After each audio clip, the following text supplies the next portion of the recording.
Good morning. मैं Manisha Meena, assistant professor mathematics, government college Toda Raisingh. हम BSc part 3 का पेपर फर्स्ट रियल एनालिसिस पढ़ रहे हैं। तो इसके हम जैसे कि 4 लेक्चर्स हम देख चुके हैं। 5th लेक्चर जो है इसमें हम डेड काइंड की पूर्णता अभिग्रहित और उससे रिलेटेड कुछ प्रमेय करेंगे। तो अब तक हमने क्या पढ़ा, जो पिछले लेक्चर्स थे उन सब में हमने पूर्ण क्रमित क्षेत्र के बारे में, उनकी परिभाषाएं, अभिग्रहित और उससे रिलेटेड कुछ थ्योरम्स करी थी। अभी हम नेक्स्ट टॉपिक में डेड काइंड पूर्णता अभिग्रहित और उससे रिलेटेड कुछ थ्योरम्स करेंगे। तो सबसे पहले डेड काइंड पूर्णता अभिग्रहित है क्या, उसका कथन क्या है। तो इसके लिए हम सबसे पहले देखते हैं कि डेड काइंड पूर्णता अभिग्रहित यदि R की सभी वास्तविक संख्याओं को 2 वर्गों L तथा U में बांटा जाए तो फर्स्ट अभिग्रहित है कि प्रत्येक वर्ग में कम से कम एक वास्तविक संख्या है, अर्थात L does not equal to 5 और U does not equal to 5। यानी कि जो वास्तविक संख्याओं का समुच्चय है उसको हमने 2 वर्गों में बांटा, L और U। तो L और U में कम से कम एक वास्तविक संख्या एग्जिस्ट करती है, तो इसका मतलब दोनों के दोनों अरिक्त हैं। ठीक है। सेकंड हमारे पास है कि प्रत्येक वास्तविक संख्या या तो L या U में होती है, अर्थात L union U is equal to R। तो जितनी भी वास्तविक संख्याएं हैं उनमें से जो संख्या, कुछ संख्याएं तो L में है, कुछ U में है। ठीक है। तो इनसे बाहर नहीं है वास्तविक संख्याएं, तो इसका मतलब इन दोनों का यूनियन किसके बराबर आएगा, R के बराबर। थर्ड जो अभिग्रहित है इसी की कि वर्ग L की प्रत्येक वास्तविक संख्या वर्ग U की प्रत्येक वास्तविक संख्या से छोटी होती है, अर्थात यदि x belongs to L, y belongs to U, तो always x less than y होगा। तब या तो L में महत्तम संख्या, या तो L में सबसे बड़ी संख्या है, या U में न्यूनतम संख्या होती है, सबसे छोटी संख्या होती है। इससे रिलेटेड 2 महत्वपूर्ण पॉइंट्स हैं कि पूर्णता क्रम अभिग्रहित और डेड काइंड अभिग्रहित। पूर्णता अभिग्रहित ये क्या है, हमारे पास समतुल्य है, यानी कि अगर पूर्णता अभिग्रहित सत्य है तो डेड काइंड पूर्णता अभिग्रहित सत्य होगा, और डेड काइंड सत्य है तो पूर्णता क्रम अभिग्रहित सत्य होगा। ठीक है। सेकंड हमारे पास क्या है कि पूर्ण क्रमित क्षेत्र को रैखिक सांतत्यक लीनियर कॉन्टिनम भी कहते हैं, तथा यह अद्वितीय होता है। ठीक है। पूर्ण क्रमित क्षेत्र को लीनियर कॉन्टिनम कहते हैं और ये क्या है कि अद्वितीय होता है, यानी कि यूनिक होता है। अब हम इससे रिलेटेड एक प्रमेय देखते हैं कि हमें ये सिद्ध करना है कि परिमेय संख्याओं का समुच्चय Q पूर्ण क्रमित क्षेत्र नहीं है। अब हमने अब तक पढ़ा कि Q एक क्रमित क्षेत्र तो है, लेकिन ये पूर्ण नहीं है। अपूर्ण नहीं है का मतलब क्या है, कोई भी क्षेत्र पूर्ण कब होता है, जब वो पूर्णता अभिग्रहित को संतुष्ट करता है, और यदि वो पूर्णता अभिग्रहित को संतुष्ट नहीं करता है तो वो पूर्ण क्षेत्र नहीं होगा। ठीक है। अब इसका प्रूफ हम देखते हैं कि हम जानते हैं कि Q एक क्रमित क्षेत्र है। सिद्ध में क्या करना है कि Q एक पूर्ण क्रमित क्षेत्र नहीं है, ये हमें सिद्ध करना है। इसे सिद्ध करने के लिए केवल मात्र यह सिद्ध करना ही पर्याप्त है कि Q का एक ऐसा अरिक्त उपसमुच्चय विद्यमान है जिसके ऊपरी परिबंध तो Q में है परंतु उच्चक Q में नहीं है। ठीक है। ये हमने पढ़ा था कि पूर्ण उच्चक अभिग्रहित में हमने पढ़ा कि अगर कोई समुच्चय है, अगर R एक पूर्ण क्रमित क्षेत्र है और S उसका कोई समुच्चय है, तो S यदि ऊपर से परिबद्ध समुच्चय है तो उसका उच्चक S में विद्यमान होगा, उसका उच्चक R में विद्यमान होगा, और यदि S नीचे से परिबद्ध है तो उसका निम्नक भी विद्यमान होगा। माना हमने उसके लिए, हम उसे सिद्ध करने के लिए हमने क्या किया, माना S उन सभी धन परिमेय संख्याओं का समुच्चय है जिनका वर्ग 2 से कम है। हमने माना, ये हमने पढ़ा था, माना S उन सभी धन परिमेय संख्याओं का जिनका वर्ग 2 से कम है, अर्थात S में वो x है, वो x belongs to Q plus, यानी कि पॉजिटिव परिमेय संख्या है, वो पॉजिटिव परिमेय संख्या है जिनका स्क्वायर 2 से कम है, यानी कि स्क्वायर है तो 0 से तो बड़ी होंगी और उनका स्क्वायर 2 से कम है। तब हम देखते हैं कि S सबसेट है किसका, Q का। ठीक है। क्योंकि Q में क्या, S में कौन से व्यवहार परिमेय संख्या हो गए, तो S सबसेट हो जाएगा किसका, Q का। और चूँकि S में एक अवयव एक जो अपनी संख्या 1 है उसका स्क्वायर देखें तो वो 0 से 2 के बीच में आ रहा है, तो इसका मतलब 1 जो है वो भी S में बिलोंग कर रहा है। तो इसका मतलब है कि S हमारे पास क्या है, नॉट इक्वल टू 5। रिक्त है। और थर्ड हमारे पास है कि 2 एस का ऊपरी परिबंध है, ठीक है, क्योंकि इसमें सारे के सारे जो अवयव एस में जो अवयव आ रहे हैं वो 2 से छोटे या उस 2 से छोटे आ रहे हैं, ठीक है। तो इसका मतलब 2 किस एस का क्या है, ऊपरी परिबंध।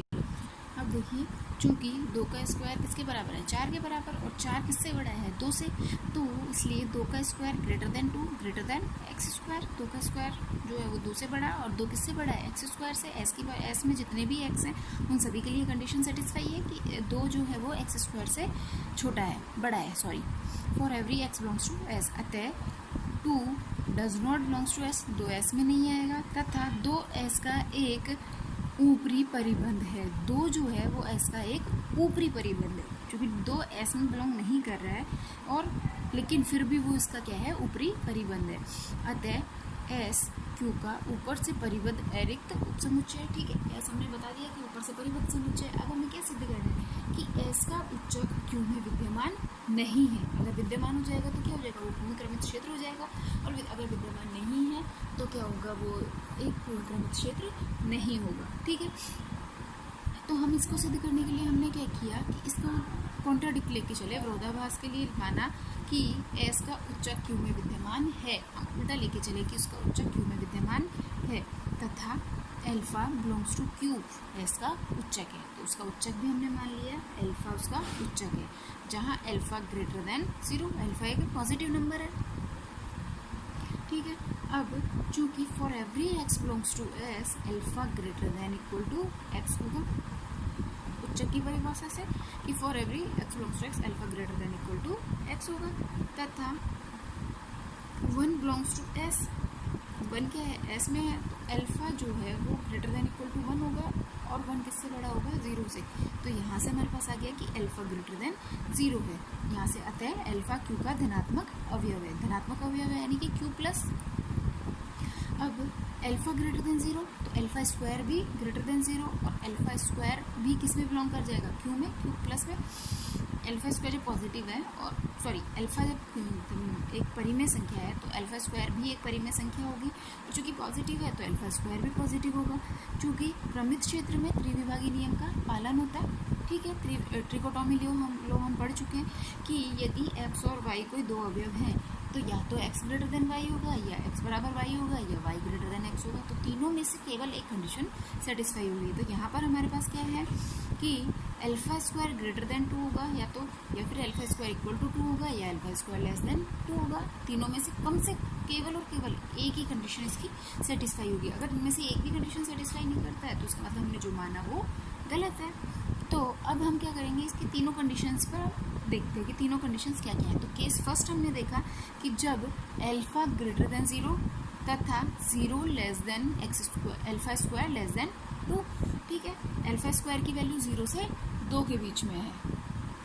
तो इस केस में हमने माना कि एक धनात्मक परिमेय संख्या बीटा है, ठीक है, एक धनात्मक परिमेय संख्या बीटा है। बीटा की वैल्यू हमने मान ली 4 + 3 अल्फा अपॉन 3 + 2 अल्फा, ठीक है। अब हम क्या करेंगे कि बीटा स्क्वायर -2 निकालेंगे और बीटा माइनस अल्फा निकालेंगे।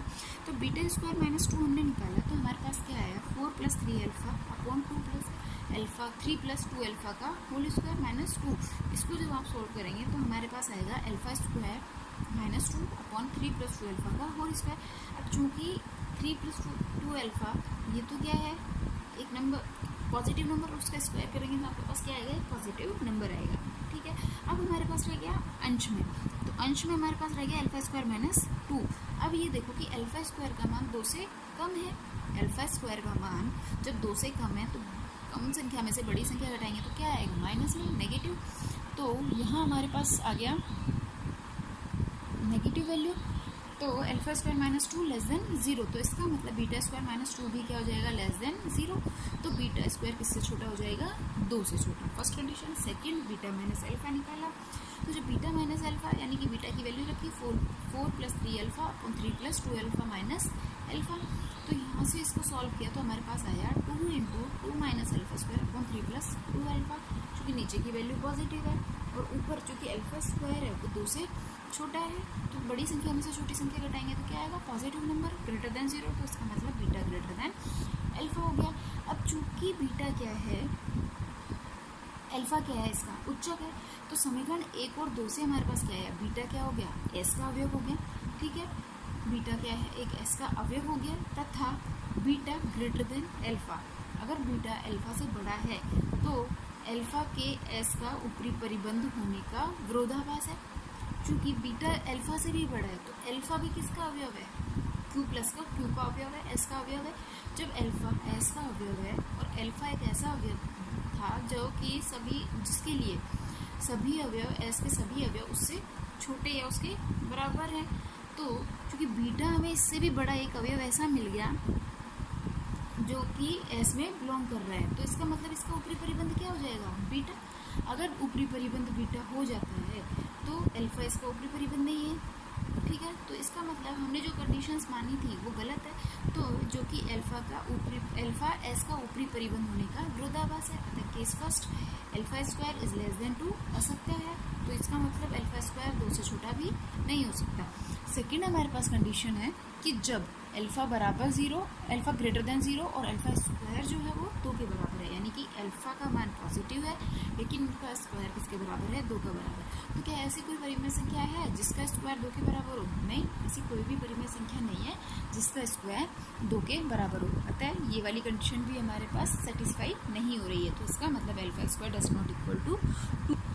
अब हमारे पास थर्ड केस हमारे पास क्या बच गया कि जब अल्फा ग्रेटर देन 0 तथा अल्फा स्क्वायर ग्रेटर देन 2, तो इसके लिए भी हमने माना कि एक धनात्मक परिमेय संख्या बीटा है, तो 4 + 3 alpha upon 3 + 2 alpha greater than 0।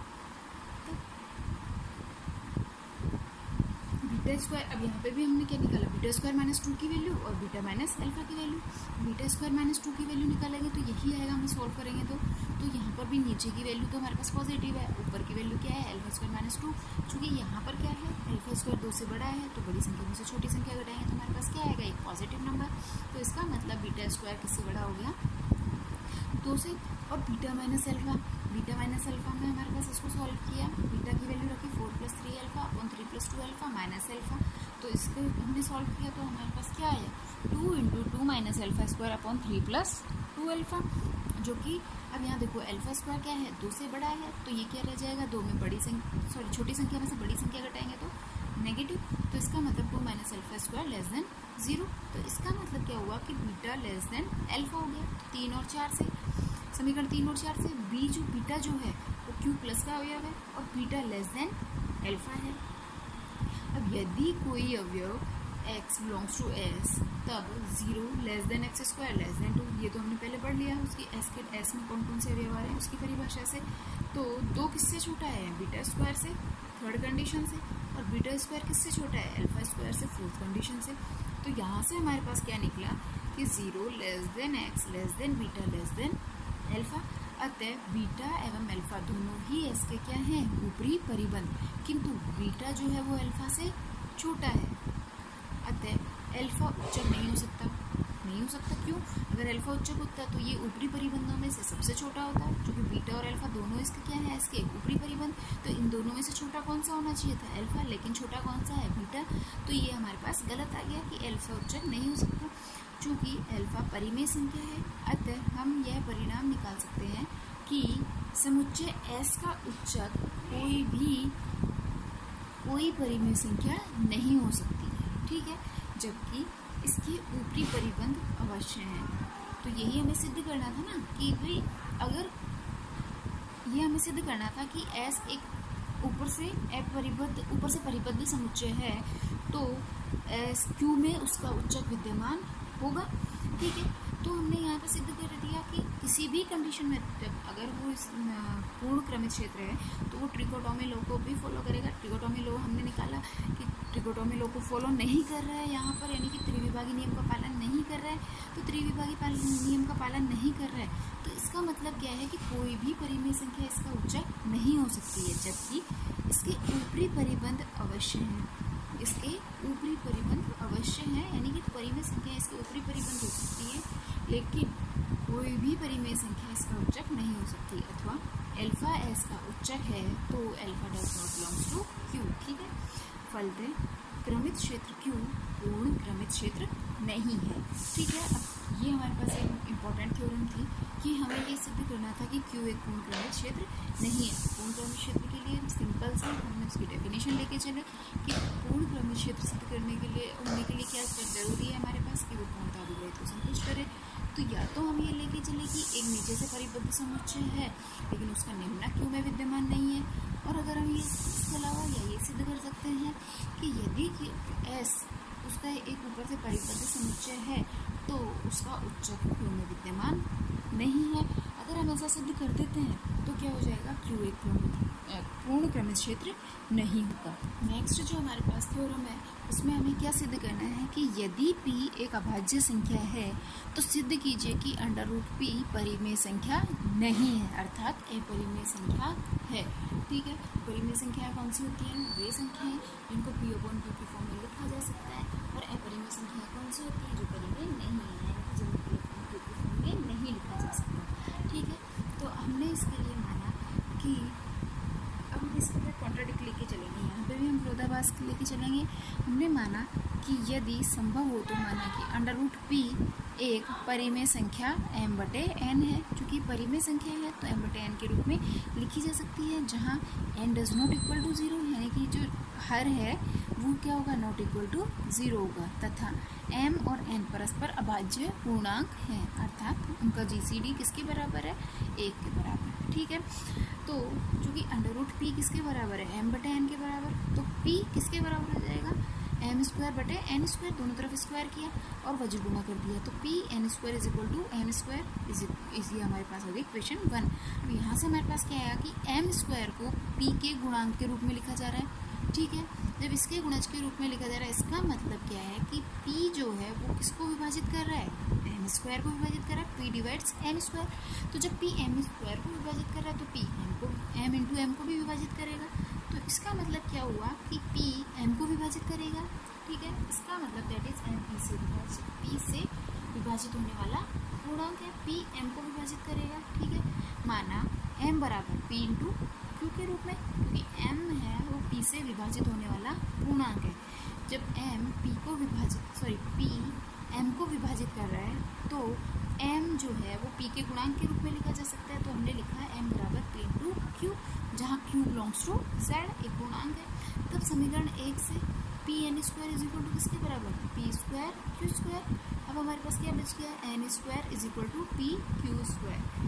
अब यहाँ से क्या आया कि n² है वो भी P का गुणज है, तो इसका मतलब है P है वो n² को विभाजित कर रहा है, तो इसका मतलब P n × n को विभाजित करेगा, इम्प्लाइज P n को विभाजित करेगा।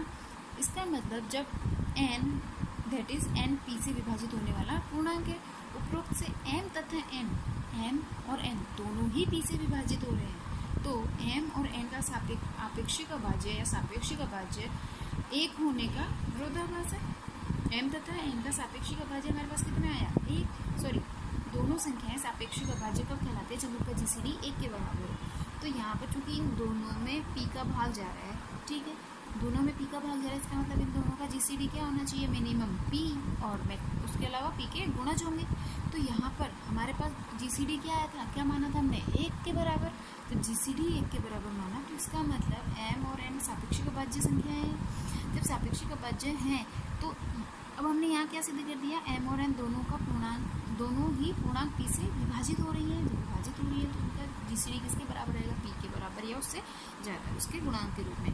तो ये हमारे पास गलत, यानी कि हमने जो माना वो गलत माना कि m और n का GCD ≠ 1 के विरोधाभास है, अतः हमारी पूर्व मान्यता गलत है। तो हमने सबसे पहले क्या कंडीशन मांगी थी कि √P एक परिमेय संख्या है, लेकिन यहाँ पे हमने जब उसको परिमेय संख्या माना तो हमने ये देखा कि m और n अगर उस P को √P को m/n के रूप में लिखा जा सकता है, तो m और n दोनों ही P के गुणांक आ रहे हैं। जब दोनों P के गुणांक है तो दोनों का GCD 1 के बराबर नहीं है, तो इसका मतलब √P एक अपरिमेय संख्या है। ये हमारे पास लास्ट में आते, इसलिए √P एक अपरिमेय संख्या है।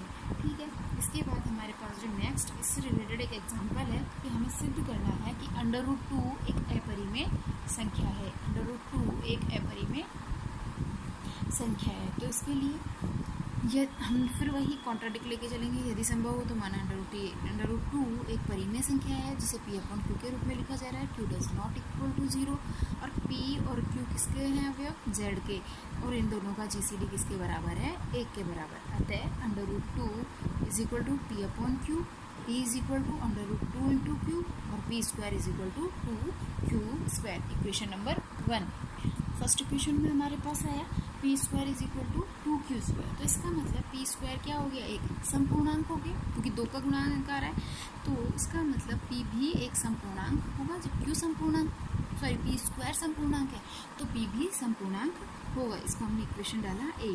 अब हमने दोबारा पुनः माना p बराबर 2m समपूर्णांक है, तो 2 गुणा m के रूप में मान लिया। p is equal to 2m और m बिलोंग्स टू z। समीकरण नंबर 2, 1 और 2 से 2q square is equal to 2m का whole square, p square is equal to 2q square निकाला था हमने इक्वेशन 1 में। तो अब हमने क्या किया कि p का मान रख दिया 2m स्क्वायर, तो हमारे पास 2q square is equal to 4m square. तो q स्क्वायर किसके बराबर आ गया? 2m square. तो q स्क्वायर भी एक समपूर्णांक है, इसका मतलब q भी एक समपूर्णांक होगा b। तो a और b से अब हमारे पास p भी समपूर्णांक है, q भी समपूर्णांक है, यानी कि दोनों ही p और q दोनों समपूर्णांक है। तो इसका मतलब p और q में एक संख्या 2 उभयनिष्ठ संख्या है, ठीक है, यानी कि इन दोनों का GCD 1 नहीं हो सकता, यानी कि दोनों सापेक्षिक अभाज्य संख्याएं नहीं हो सकती। अतः √2 को परिमेय संख्या मानना हमारा गलत था। तो इससे स्पष्ट है कि √2 एक अपरिमेय संख्या है, ठीक है। इसके बाद हमारा जो नेक्स्ट टॉपिक है, इससे रिलेटेड हमने डेट काइंड अभी पढ़ी, ये प्रमेय पढ़ी हमने कि कोई भी p अगर एक अभाज्य संख्या है तो √p एक परिमेय संख्या होगी, परिमेय संख्या नहीं है, यानी कि एक अपरिमेय संख्या है। तो इसके बारे में हमने अभी पढ़ा और उससे रिलेटेड एक एग्जाम्पल भी किए। आपकी बुक्स में और भी एग्जाम्पल्स हैं, तो प्लीज़ उन्हें सॉल्व करें और इससे आप आगे भी इसमें अच्छी नॉलेज ले लेंगे। तो इसके बाद हमारे पास है कि वास्तविक संख्याओं के क्या क्या प्रॉपर्टीज़ हैं, यानी कि उनके प्रगुण क्या क्या हैं। तो उसके में सबसे पहला प्रगुण है आर्किमिडियन प्रगुण, जो कि हम फर्स्ट ईयर में भी पढ़ चुके हैं कि आर्किमिडियन प्रॉपर्टी क्या है। तो यहाँ पर हम देख लेते हैं, इससे रिलेटेड एक प्रमेय है जिसको हम सॉल्व कर लेते हैं। आर्किमिडियन प्रॉपर्टी का कथन है कि यदि x तथा y कोई 2 धनात्मक वास्तविक संख्याएं हों तो एक ऐसा धन पूर्णांक n विद्यमान होता है कि nx ग्रेटर देन y हो। ये हमेशा ये क्या कहलाता है आपके पास? आर्किमिडियन प्रॉपर्टी या आर्किमिडियन प्रगुण। तो इसमें क्या है कि x और y कोई 2 धनात्मक वास्तविक संख्याएं हैं, यानी कि 2 वास्तविक संख्याएं, वो भी पॉजिटिव, 2 पॉजिटिव वास्तविक संख्याएं, रियल नंबर है। तो एक ऐसा पूर्णांक n, यानी कि एक ऐसा इंटीजर n विद्यमान होगा जिसके लिए nx ग्रेटर देन y होगा, ठीक है। तो इसे हमें सिद्ध करना है। तो इसे सिद्ध करने के लिए हम वही कॉन्ट्राडिक्शन वाली प्रॉपर्टी लेके चले कि हमने इसका विरोधाभास के लिए माना कि दिया गया कथन असत्य है, यानी कि ये nx ग्रेटर देन y नहीं है, यानी कि nx less than equal to y है for every n belongs to n। ये हो गया हमारे पास इक्वेशन 1। समुच्चय एक s हमने ऐसे माना कि x 2x 3x nx, यानी कि x के गुणांक के रूप में हमने एक समुच्चय माना, जो कि इसका उपसमुच्चय है r का। s एक परिबद्ध समुच्चय है तथा y इसका ऊपरी परिबंध है, ठीक है, क्योंकि nx जो है वो किससे छोटा है? Less than equal to y, ठीक है। तो यानी कि n की वैल्यू चेंज करते जाओ तो ये y इससे छोटा होगा। तो इस s का ऊपरी परिबंध, यानी कि जो सबसे बड़ा सारे के सारे अवयव हैं वो किससे छोटे हैं? y से। तो y इसका क्या हो जाएगा? ऊपरी परिबंध, और s क्या हो जाएगा आपके पास? ऊपर से परिबद्ध समुच्चय। तो अतः उपरोक्त से s r का एक अरिक्त और ऊपर से परिबद्ध उपसमुच्चय है। चूँकि r एक पूर्ण क्रमित क्षेत्र है, तब पूर्णतः क्रमित अभिग्रहित से कि s का उच्चक जो है वो r में विद्यमान होगा, उच्चक अभिग्रहित से। तो यानी कि हमने माना k इसका उच्चक है जो कि r में विद्यमान होगा। इसका मतलब k s का ऊपरी परिबंध है। तो जब k s का ऊपरी परिबंध है तो nx less than equal to k होगा for every n belongs to n। ये कंडीशन भी सेटिस्फाई होगी। अब चूँकि k इसका क्या है? उच्चक, उच्चक है तो फिर क्या होगा कि उसके प्रत्येक अवयव, जो एस का प्रत्येक अवयव है वो के से छोटा है उसके बराबर होगा। तो जब n x less than equal to k for every n belongs to N, चूँकि एन प्लस वन भी किस में आएगा, एन में बिलोंग करेगा, तो n plus one x less than equal to k होगा। तो यानी कि N x less than equal to k minus x for every n belongs to N, जो कि एस का उच्चक के होने का विरोधाभास है। क्यों? क्योंकि अगर के इसका उच्चक होता तो प्रत्येक अवयव इससे छोटा होता, लेकिन के से छोटा हमें एक अवयव के माइनस एक्स मिल गया, जिससे कि एस के सभी अवयव छोटे हैं। तो इसका मतलब के से छोटा एक अवयव हमें मिल गया, तो सबसे छोटा क्या होना चाहिए था, के, लेकिन यहाँ पे छोटा क्या आ रहा है, के माइनस एक्स। ठीक है, तो इसी तरह से, तो इस वजह से ये किसका विरोधाभास आ गया कि एस के का उच्चक होने का विरोधाभास है। अतः हमने जो चीज़ मानी, यानी कि जो कंडीशन मानी थी कि दिया गया कथन सत्य नहीं है, यानी कि N x less than equal to Y है, वाई होगा, ये कंडीशन हमने मानी थी। तो इसका मतलब ये वाई कंडीशन हमारी गलत है। तो N X does not less than equal to Y, तो क्या होगा, जब लेस देन इक्वल टू नहीं है तो क्या होगा, N X greater than Y होगा। ठीक है, अब इससे रिलेटेड एक और थ्योरम हम देख लेते हैं। तो इससे जो थ्योरम है हमारे पास कॉरलरी है, उपप्रमेय है। तो उपप्रमेय में हमारे पास कथन क्या है कि किसी भी वास्तविक संख्या x के लिए एक और केवल एक ऐसा पूर्णांक n विद्यमान है कि n less than equal to x less than equal to n plus one, यानी कि दो पूर्णांकों के बीच में एक वास्तविक संख्या हमारे पास एग्जिस्ट करती है। ठीक है, तो हमने माना एक समुच्चय S माना समुच्चय S, उसमें वो y है, y बिलोंग्स टू z, जिनके लिए y less than equal to x है, जिनके लिए y x से छोटा या उसके बराबर है।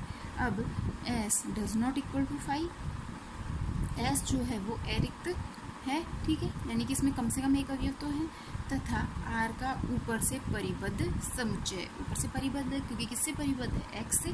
ठीक है, तो ये ऊपर से परिबद्ध भी है और अरिक्त भी है। तो अब चूंकि R क्या है, एक पूर्ण क्रमित क्षेत्र है, तो पूर्णता विग्रहित को संतुष्ट भी करेगा। क्यों, क्या कहेगा कि अगर एक समुच्चय ऊपर से परिबद्ध है तो उसका उच्चक भी R में विद्यमान होगा।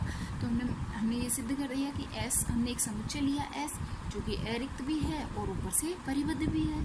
जब ऊपर से परिबद्ध है तो इसका उच्चक R में विद्यमान होगा। तो हमने मान लिया इसका उच्चक क्या है, n, जो कि x का ऊपरी परिबद्ध x जो है वो s का ऊपरी परिबंध है, तथा n s का उच्चक है, n जो है वो s का उच्चक है। तो उच्चक की परिभाषा क्या है कि ऊपरी परिबंधों में से जो सबसे छोटा होगा वो आपके पास क्या होगा, उच्चक। तो x भी ऊपरी परिबंध है, तो n भी ऊपरी परिबंध है, तो ऊपरी परिबंधों में से सबसे छोटा क्या है, n, तो n less than equal to क्या होगा, x, इक्वेशन 1। अब हमने माना कि यदि पॉसिबल है, ये चीज़ हमारे पास अगर पॉसिबल है, तो हमने माना कि x जो है वो n+1 से बड़ा या उसके बराबर है, यानी कि अगला जो पूर्णांक है n+1 उससे बड़ा या उसके बराबर है। n से तो बड़ा या बराबर है, लेकिन n+1 से भी बड़ा या उसके बराबर है। अगर ऐसा है तो n+1 less than equal to x, same ही कंडीशन है। तो इसका मतलब जब n+1 less than equal to x है, ये कंडीशन सेटिस्फाई जब x से छोटे जो भी अवयव है वो किस में आ रहा है, s में, तो n+1 भी किस में आ जाएगा, s में। तो जब n भी s में है और n+1 भी s में है, तो जो कि s का उच्चक n होने का विरोधाभास है, क्योंकि n भी ऊपरी परिबंध है, n+1 भी ऊपरी परिबंध है, n+1 भी इसका ऊपरी परिबंध हो जाएगा। तो ऊपरी परिबंध देखिए, लेकिन n इसका ऊपरी परिबंध नहीं होगा। क्यों? क्योंकि उससे बड़ा एक नंबर हमें मिल रहा है जो कि s में बिलोंग कर रहा है। तो इसका मतलब ऊपरी परिबंध क्या हो जाएगा, n+1 हो जाएगा। जब ऊपरी परिबंध n+1 तो सबसे छोटा उच्चक भी यही हो जाएगा। तो यानी कि n+1 भी क्या हो जाएगा, इसका उच्चक हो जाएगा। तो जो हमने माना, यानी कि हमने क्या माना था कि अगर पॉसिबल है, तो हमने क्या माना था कि x greater than equal to n+1 है। तो यानी कि हमने जो कंडीशन मानी कि n+1 greater than equal to x, ये हमारे पास गलत है। तो इसका मतलब x less than equal to n+1 होगा। तो समीकरण 1 और 2 से n less than equal to x और x किससे छोटा है, n+1 से। अब इससे आगे वाले लेक्चर में हम इससे आगे की कुछ प्रॉपर्टीज़ पढ़ेंगे, आर्किमिडियन क्रमित क्षेत्र के बारे में, या उससे आगे के रिलेटेड कुछ थ्योरम्स करेंगे। अभी के लिए थैंक यू।